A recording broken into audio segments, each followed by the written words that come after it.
성경 말씀 야고보서 2장 21절과 24절 두 절 말씀 보겠습니다.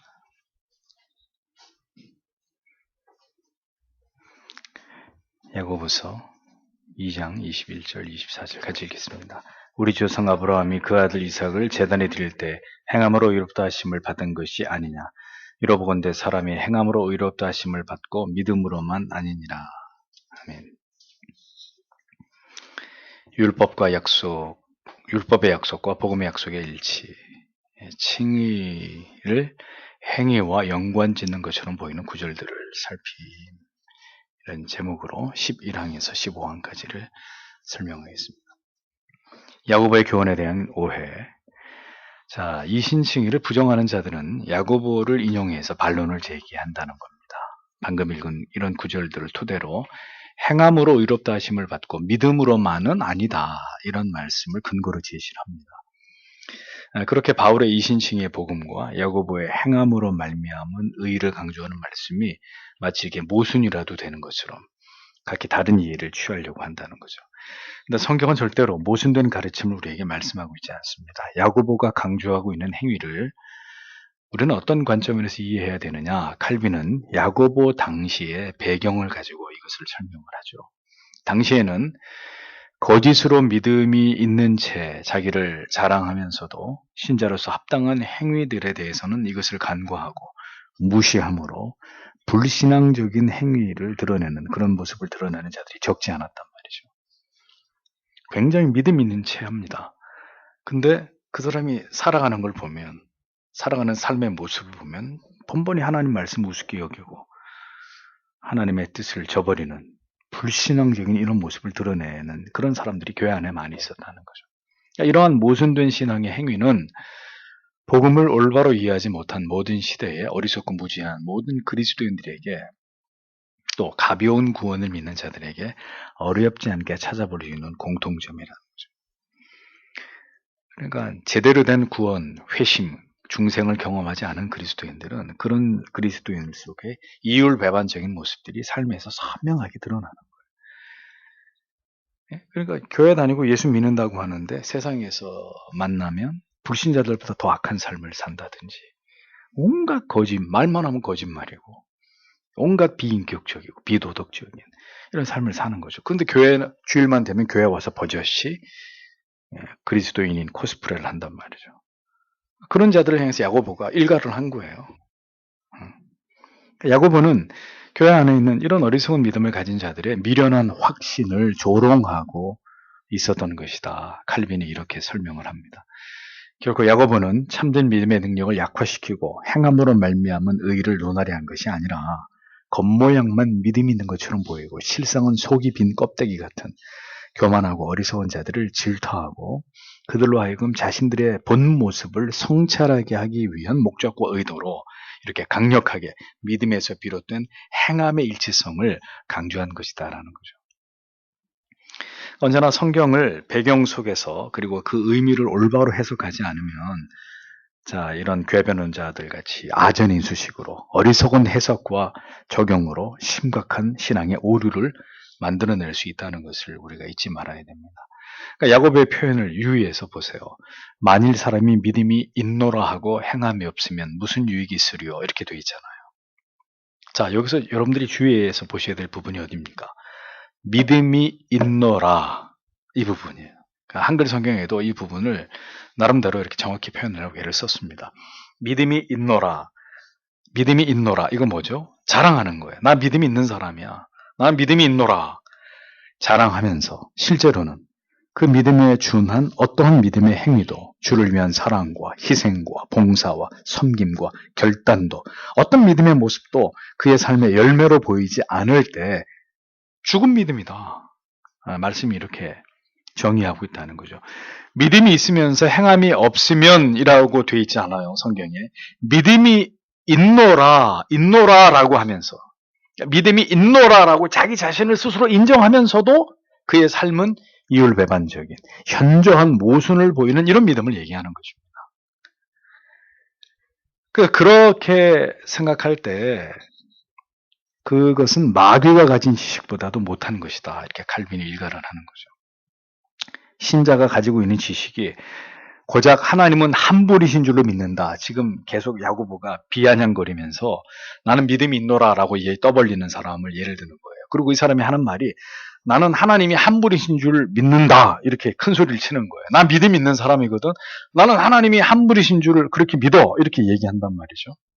그러니까 야고보가 하는 말이 받아치면서 귀신들도 그건 믿는다 이거예요. 귀신들도.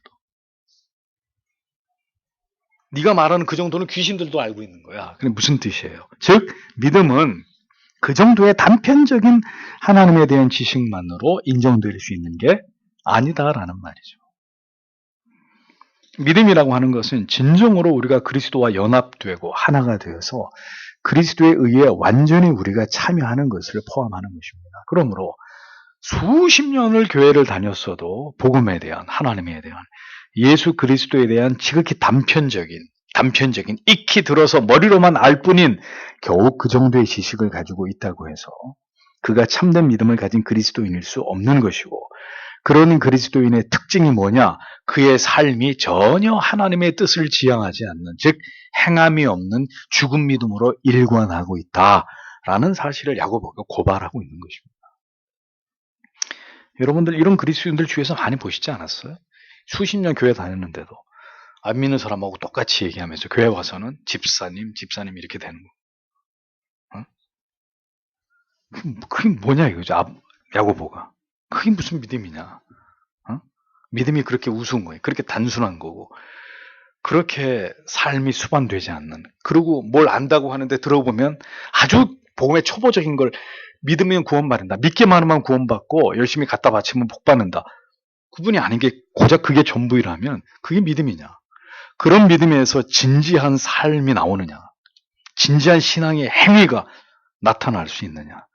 그렇기 때문에 그런 믿음은 죽은 믿음이다. 그걸 성경이 말씀하려고 한 것이라는 겁니다. 우리의 믿음은, 우리의 신자됨은 그런 단편적인 지식만으로 우리의 행위의 의로움을 드러내면서 자기를 자랑하기 위한 그런 천박한 신앙이 아니라는 거죠. 우리의 믿음은 나 같은 소망 없는 죄인을 구원해 주신 것이 예수 그리스도의 갚을 길이 없는 대속하신 은혜 때문이고, 불가항력적인 하나님의 사랑과 그 긍휼이 여기심을 믿는 그 믿음에서 비롯된 것이라는 것을 우리가 정확히 알고 믿어야 된다는 거죠. 그걸 잊지 말아야 된다는 것입니다. 그래서 지정의의 모든 요소가 우리의 믿음 안에 담겨져 있어야 한다고 거듭 강조하게 되는 것이죠. 모든 진리를 머리로만 아는 것이 아니라 그것이 가슴으로, 나의 모든 영혼의 세포 하나하나까지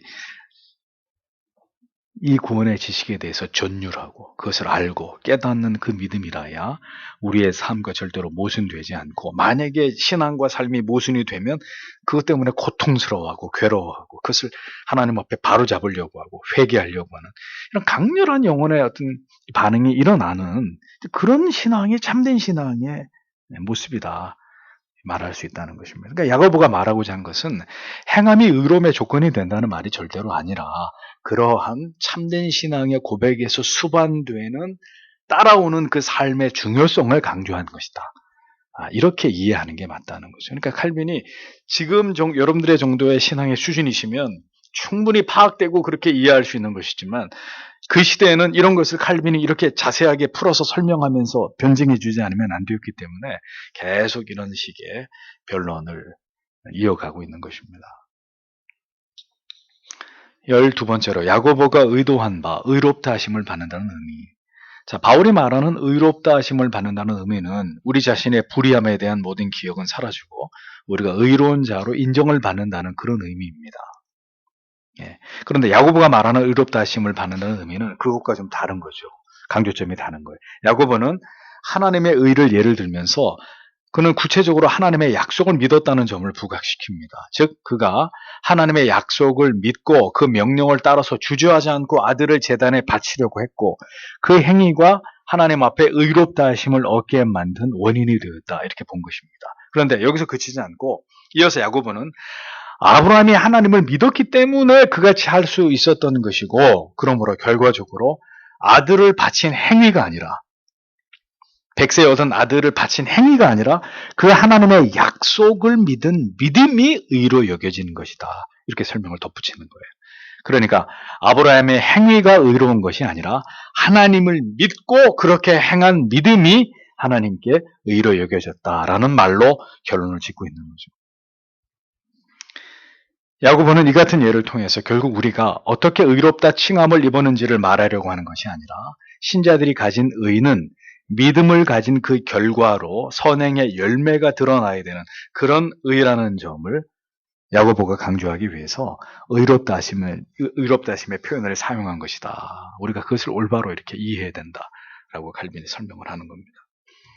그러니까 참된 믿음으로 의로워진 자들은 자기들의 의를 순종과 선행으로 증명해 보임으로써 그 믿음이 진정으로 올바른 믿음임을 증명해야 한다는 이런 의미로 야고보는 행함을 강조하면서 그러한 의미에서 선행이 없는 자들은 의로운 자, 참된 믿음을 가진 자가 아니다라는 점을 논증한 것입니다.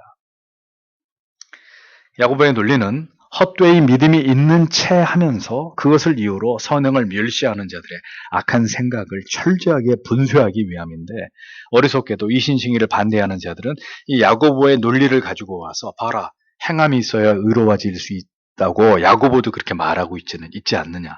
자기들의 주장을 합리화하는 논리로 야고보의 그 변론을 가지고 와서 어리석게 이렇게 이제 자기들이 그것을 인용한 것이죠. 그러나 칼빈은 그게 그런 의미가 아니다라는 것을 칼로 딱 베어버리듯이 설명을 해놓고 있는 것입니다. 그러니까 진실된 행함이 없으면서도 스스로 의롭다 구원받았다 믿음이 있다라고 여기는 것은 참으로 그릇된 착각에 지나지 않는 것이고 참된 신앙은 반드시 자신 안에 두신 의를 그리스도의 사랑에 비친 마음으로 자신의 삶 속에서 선행으로 드러내면서 살아가게 되어 있다는 것을 신자는 잊지 말아야 되는 것이죠. 그래서 야고보는 그와 같은 맥락에서 성도의 행함을 얘기한 것이지 성도의 행함이 의로 인정받을 수 있다라는 뜻으로 얘기한 것은 아니다라는 것을 칼빈이 설명하고 있는 것입니다. 13번째 로마서 2장 13절의 논지.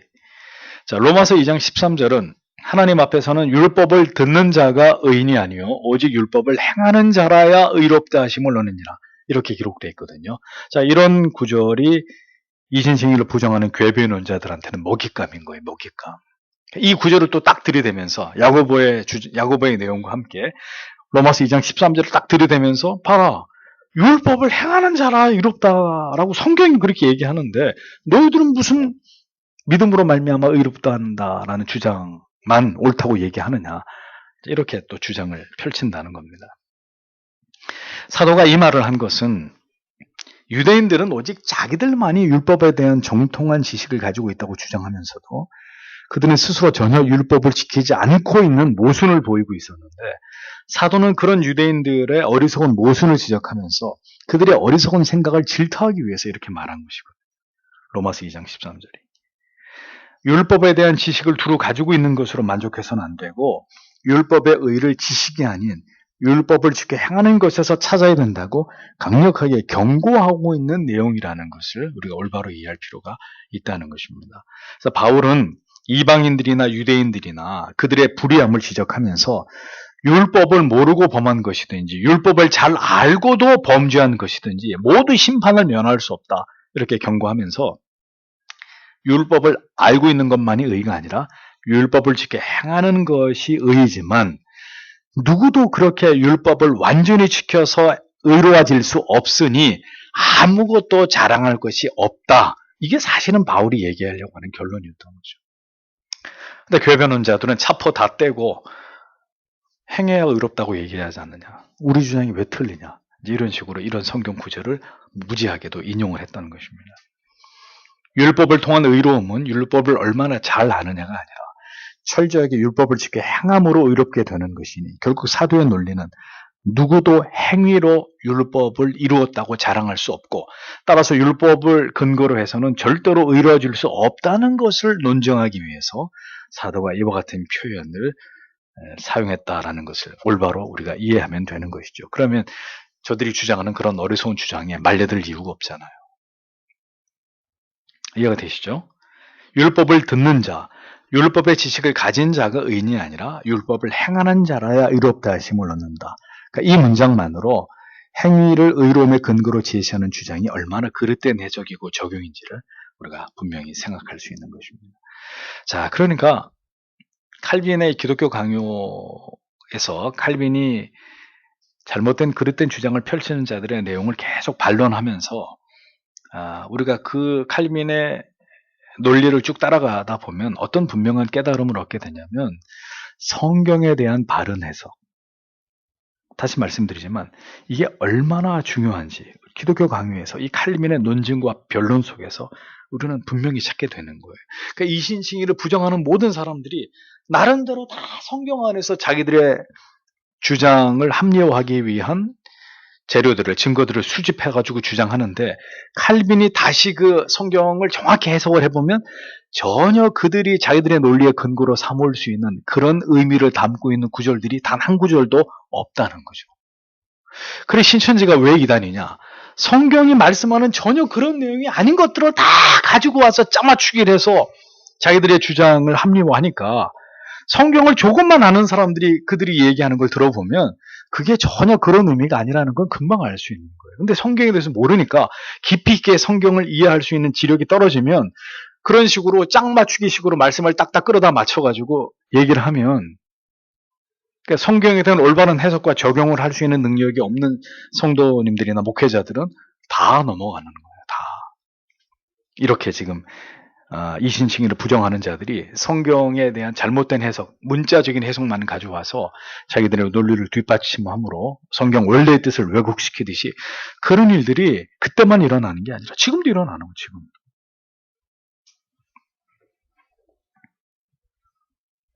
성경에 대한 무지, 교리에 대한 몰 이해가 우리의 신앙을 그릇된 길로 인도하게 만든다.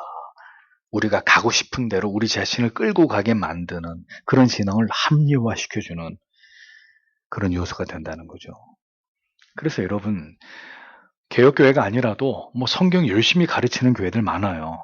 나름대로 자기들 나름대로의 성경 공부 방식을 만들어가지고 무슨 코스 해가지고 열심히 들어와서 이렇게 성경 공부 열심히 시키는 교회들 있습니다.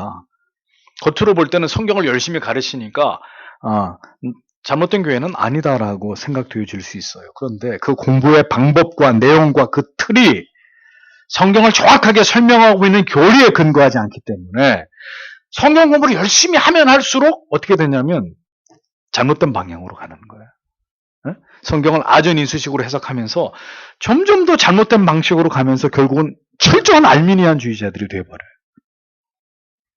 그릇된 인간의 열심이나 자기의 거짓 겸손, 거짓 열정을 만들어내면서 그것이 교묘하게 자기들의 의가 되어서 그렇게 믿는 것이 굉장히 바람직하고 합리적인 것이라고 생각하면서 그 길로 열심히 가는 거예요.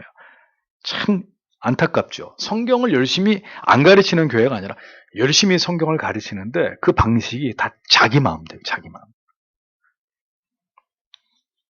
그러니까 위험한 거예요. 제가 여러분들에게 분명히 말씀드리지만 성경과 교리라는 성경의 올바른 해석과 올바른 교리라고 하는 그 틀 안에서 성경을 보지 않고 모두 각자 성경을 해석할 권한을 줘가지고 입맛대로 성경을 그런 식으로 해석하게 만들고 적용하게 만든다. 굉장히 위험해지는 거죠. 그냥 기도를 열심히 하면 된다는 논리로 저 뒤에 문을 잠궈버리고 청년들을 1시간 동안 2시간 동안 예배당 안에 가둬요. 그러면 처음에는 문 열어달라 그러고 막 발악을 하는데 나중에는 할 수 없이 2시간은 같이 있어야 되니까 뭐 기도라고 해보자 하고 막 기도를 하는데 어느 날은 눈물이 나오고 옆에가 우니까 나도 같이 기도하다 막 눈물이 나오고 막 펑펑 울면서 기도하고 났더니 마음이 후련하고 그때부터 어떻게 해야 돼요? 자, 나는 이제 2시간씩 교회에서 기도해. 우리 교회 가면 예배당 문 잠그고 2시간씩 기도하는데 그렇게 기도하다 보면 눈물 콧물 다 나오고 은혜 받아. 우린 전부 다 기도의 용사야. 이렇게 가는 거예요. 근데 이런 말씀을 사실 여러분들에게 드리는 것도 어색해요. 왜냐하면 우리는 2시간은 고사하고 20분도 안 하거든. 우리는 개혁교회인데도 불구하고. 그러니까 이렇게 되니까 사실 할 말이 없는 거예요. 그들은 2시간 기도한다. 성경 공부를 뭐 1년 내내 성경 몇 권을 다 마스터한다, 집에서.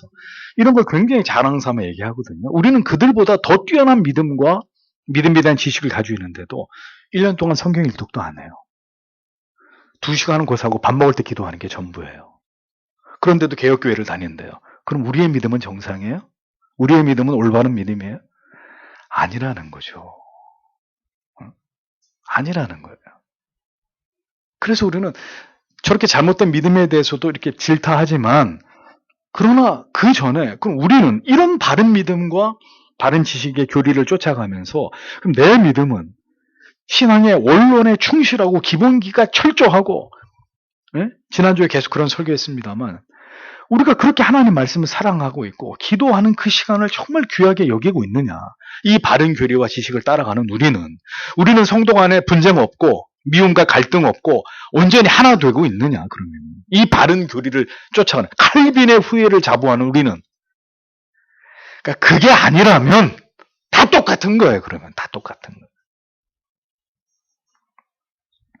그래서 여러분, 성도 여러분, 이 바른 교리와 지식을 쫓아가면서 결국은 우리의 삶도 바뀌어야 됩니다. 다른 사람을 뭐라고 질타하기 전에, 뭐 바른 믿음이지 틀린 그런 얘기하기 전에, 우리는 정말 이 바른 지식을, 진리를 쫓아가면서 이렇게 바르게 하나님을 예배하려고 노력하면서 우리의 삶의 내용과 질은 하나님 보실 때 점점 더 아름다워지고 온전해져 가고 있느냐? 그게 아니라면은요, 우리는 또 다른 의에 빠진 사람, 개혁교회를 다니네. 우리는 바른 말씀을 듣네. 그래서 어쩌라고요? 그래서 성도 여러분, 제가 솔직히 말씀드립니다. 저는 개혁주의는 사랑합니다만 개혁주의자, 자칭 나는 개혁주의자다 라고 말하는 목사 성도, 정말 좋아하지 않습니다. 그건 삶으로 얘기하란 말이에요. 삶으로. 나 개혁주의자로, 나 칼빈주의자라고. 너무 그 실체들을 알면서 이건 아니다. 그래서 참 안팎으로 어렵습니다. 자, 14번째. 신자들이 하나님께 자기들의 행위를 호소하는 의미입니다. 궤변론자들은 신자들이 하나님의 심판 앞에서 자기들의 의를 담대하게 드러내고 판단을 받게 됨을 말하는 이것을 증언하는 성경 구절들을 제시하면서, 봐라, 이들도 이렇게 하나님 앞에서 자기의 의를 드러내고 인정해 달라고 말하는데 그게 왜 잘못이냐, 이런 주장을 편다는 거예요. 예를 들어서 어떤 구절들이요?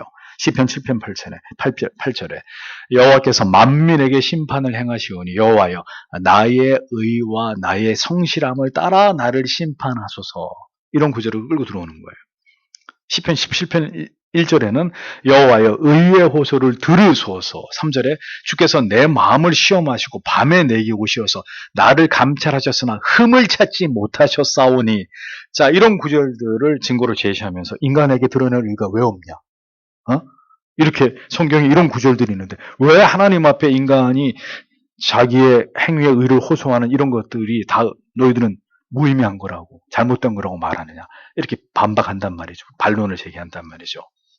그런데 이 구절들을 잘 살펴보면 이는 성도들이 자기들 자신을 완전하게 심사해서 삶 전체를 성경에 따라서 정죄받거나 무죄 판결을 받기를 바라는 차원에서 한 말이 아니라 특정한 사안에 대해서만 하나님의 판단을 바라는 의미로 이런 표현을 하나님 앞에 드렸다는 것을 금방 알 수 있는 거예요.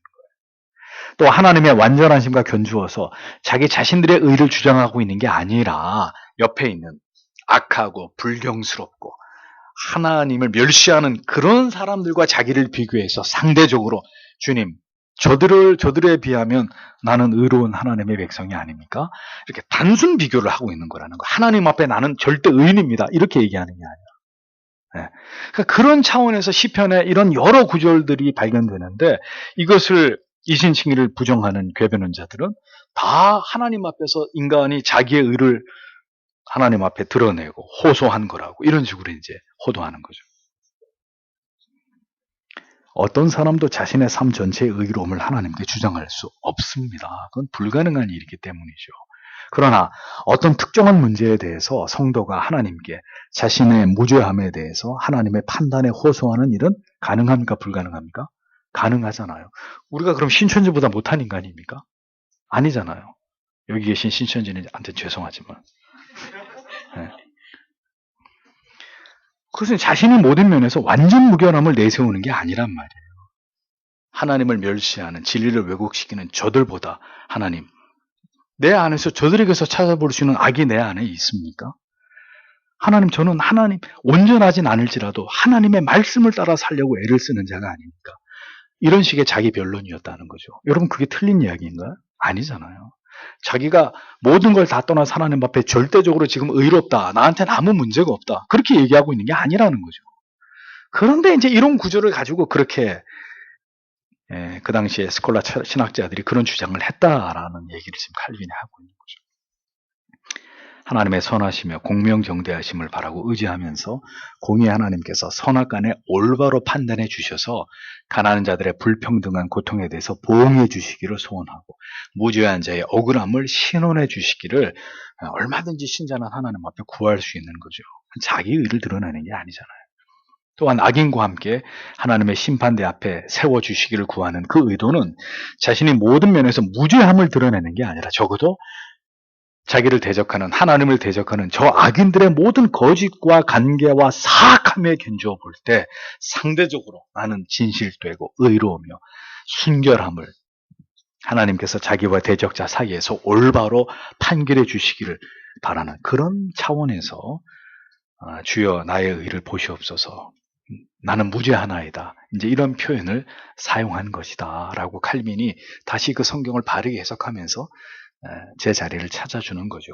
사도 바울이 고린도후서 1장 12절에서 우리가 세상에서 특별히 너희에 대하여 하나님의 거룩함과 진실함으로 행하되 육체의 지혜로 하지 아니하고 하나님의 은혜로 행함은 우리 양심이 증언하는 바니 이것은 우리의 자랑이라 라고 고백했는데, 자, 또 이제 이런 구절들이 그들의 먹잇감이 되는 거예요. 이 사도의 고백 또한 하나님 앞에서 자기를 자랑하고자 한 말이 아니라 자신을 대적하는 불경한 자들의 중상모략에 대해서 자신의 신실함과 하나님 앞에서 진실성, 정직함을 변호하기 위해서 한 말이잖아요.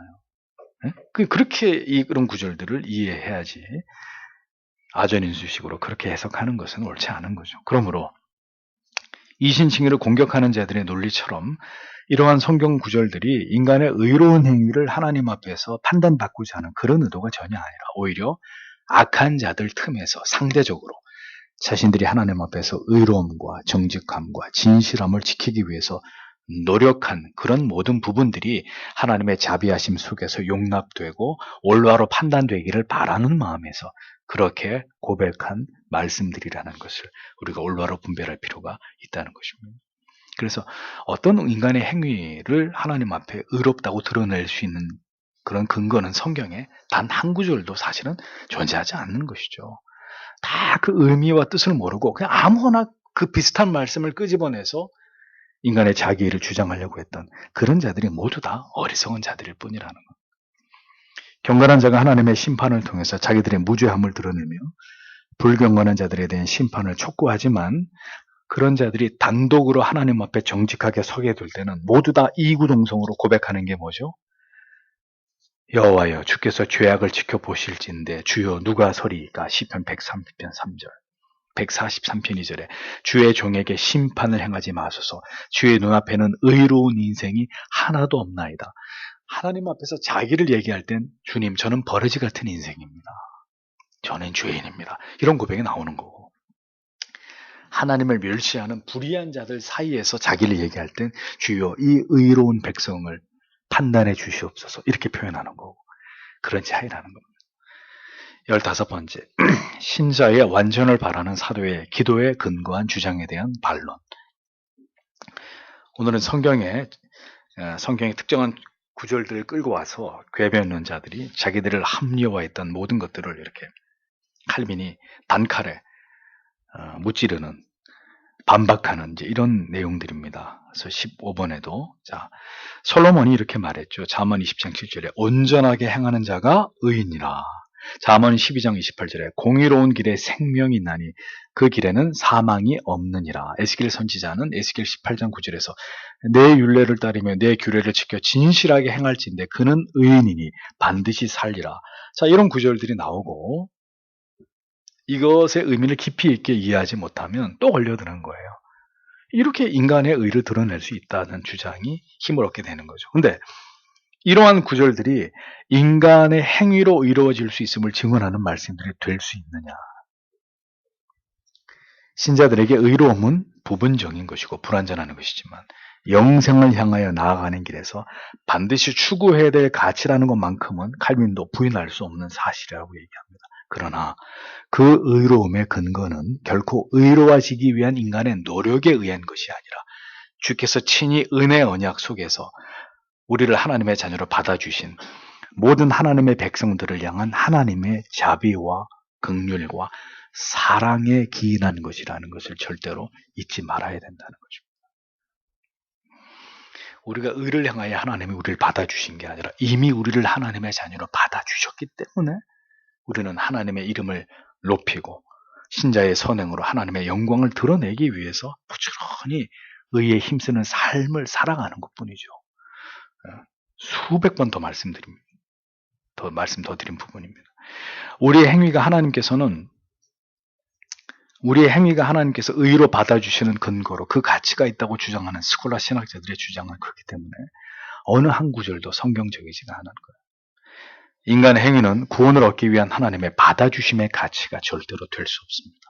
오직 우리는 주의 대속하신 은혜를 믿음으로 구원을 받은 것이고 우리의 어떤 행위도 하나님께서 받아주시는 가치로 여겨짐으로 구원을 받게 된 것이 아니다. 칼빈이 기독교 강요 안에서만 수십 번, 수백 번 강조하는 거예요.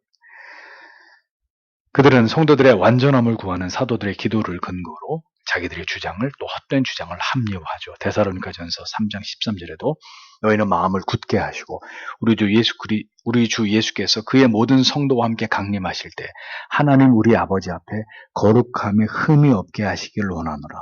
이런 구절들을 통해서 행위를 통한 완전한 의를 이루어야 함의 당위를 궤변한 자들이 주장을 합니다. 근데 이런 말씀은 이 땅에서 행위를 통한 완전함을 추구함을 이 땅에서 행위를 통한 완전함을 추구함으로 의를 이루라는 의미가 절대로 아니라 아우구스티누스가 여기에 대해서 이렇게 설명을 했죠. 모든 경건한 자들은 언젠가는 자기들이 하나님 앞에서 흠과 티가 없이 나타날 것을 바라보면서 그 목표를 사모하여야 한다. 그러나 이 세상의 삶에서 아무리 좋고 탁월한 계획을 갖는다 해도 그것은 그저 조금씩 나아지는 것에 불과한 것이니 이 죄악된 육체를 벗어버린 다음 주님과 완전히 연합될 그때야 비로소 그 목표에 이를 것이다. 이렇게 말을 했습니다. 그러니까 완전할 수 없으나 신자가 그렇기 때문에 완전하기를 포기하고 살아도 좋다는 것이 아니라 그리스도께서 이루신 의를 믿고 그 의가 우리에게 전가되었음을 확신하면서 우리는 불완전할지라도 이 세상을 지나가는 동안에 완전한 것을 사모하고 그것을 통해서 하나님께 영광을 돌리기를 소원하면서 덕을 세워 나아가는 삶을 살아가는 것일 뿐이다. 그것이 신자의 삶이다. 신자의 행위를 이야기하는, 신자의 모든 하나님의 율법을 지켜 행하는 행위를 얘기하는 정의가 된다라는 거죠. 자, 이제 이 정도 여러분들이 이 칼빈의 다음 주 또 이야기하지만 이 정도 이제 말씀을 들으셨으면 신앙 안에서의 이 행위의 문제.